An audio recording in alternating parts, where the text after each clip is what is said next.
Custo de vida, emprego e desemprego, cesta básica, tarifas públicas, salário mínimo. Agora, na Brasil Atual, a análise do DIEESE. Clemente Ganslúcio, diretor técnico do DIEESE. Olá, Clemente, bom dia. Bom dia, Marilu, bom dia, ouvintes. Bom, Clemente, vamos falar aqui da prévia do índice de confiança da indústria. Recuou, não é isso? Em relação a maio? Exato, Marilu, esse é um índice que a Fundação Getúlio Vargas calcula, tentando observar qual é a expectativa do empresariado, especialmente no caso do empresariado industrial, em relação à dinâmica econômica, em relação ao crescimento, às vendas, e uma indústria que está com uma capacidade ociosa bastante elevada, usando um pouco mais de 70% da sua capacidade produtiva, portanto, com quase um terço da sua capacidade ociosa, alguns setores com uma capacidade ociosa, inclusive, maior, com queda na dinâmica econômica, portanto, com queda no crescimento dessas empresas, quedas importantes, que colocam evidente para o setor empresarial uma expectativa em relação à dinâmica econômica futura de preocupação. Há uma preocupação grande, uma preocupação que demonstra uma situação de baixa dinâmica econômica, de baixo investimento, de baixa capacidade de consumo das famílias, de endividamento alto, tudo isso levando com que a perspectiva de futuro não seja animadora, e isso se reflete nesse indicador que aponta uma queda de 1,8 pontos percentuais em maio em relação a abril, uma expectativa de uma queda de 1,8 em junho em relação a maio, portanto é uma estimativa de uma queda, mostrando que aquela expectativa de crescimento econômico, de uma dinâmica mais robusta, de uma economia tracionando com maior força para a retomada do crescimento econômico em 2019, pós-processo eleitoral, com o novo governo nos estados, na União, tudo isso levando a que a economia tivesse, de fato, um outro arranjo para o crescimento, não está se confirmando, pelo contrário, todas as expectativas mostram queda contínua na expectativa futura de crescimento econômico, e isso se reflete também nesse indicador que a Fundação Getúlio Vargas acaba de indicar como estimativa, confirmando, portanto, todas essas observações que indicam uma dinâmica econômica muito fraca, muito aquém daquilo que o chamado mercado, portanto, que o setor empresarial esperava para o ano de 2019. Muito Marilu. bem, Clemente, eu sei que você também está já quase pegando o avião. Para onde é que você vai hoje? Hoje eu vou para Brasília. Para Brasília, tá Hoje, certo. amanhã e quarta em Brasília, lá tratando da Previdência Social. Muito bem, qual que é a tua agenda lá vai no Congresso, Clemente? Congresso amanhã, hoje à tarde tem reunião com as centrais sindicais, amanhã durante o dia no Congresso Nacional, tratando com os partidos sobre como é que vai ser a votação na comissão, propostas para emendas, ou seja, os parlamentares querem ouvir alternativas para disputar o relatório, e depois, provavelmente, na quarta-feira, uma reunião com a Confederação Nacional da Indústria, que quer conversar um pouquinho sobre essa questão da dinâmica econômica, do emprego, setor empresarial querendo conversar com o movimento sindical sobre o futuro aí da nossa economia. Muito bem, ainda bem, né, Clemente? Demorou, né?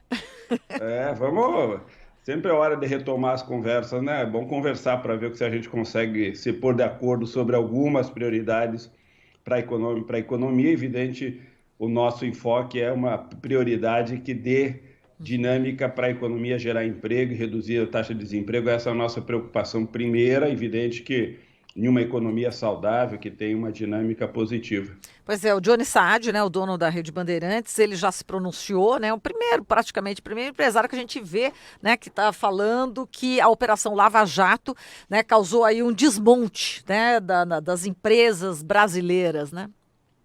Exatamente. Você tem um tipo de combate à corrupção que é sempre importante que o país tenha. O país renovou e melhorou muito nos últimos anos os instrumentos para combater a corrupção. Isso é uma ação contínua do Estado, mas em hipótese alguma isso pode resultar nisso que vem acontecendo com as empresas brasileiras. As empresas multinacionais que são pegas na corrupção rapidamente pagam multa, resolvem o problema e continuam sua atividade aqui no país como se nada tivesse acontecido.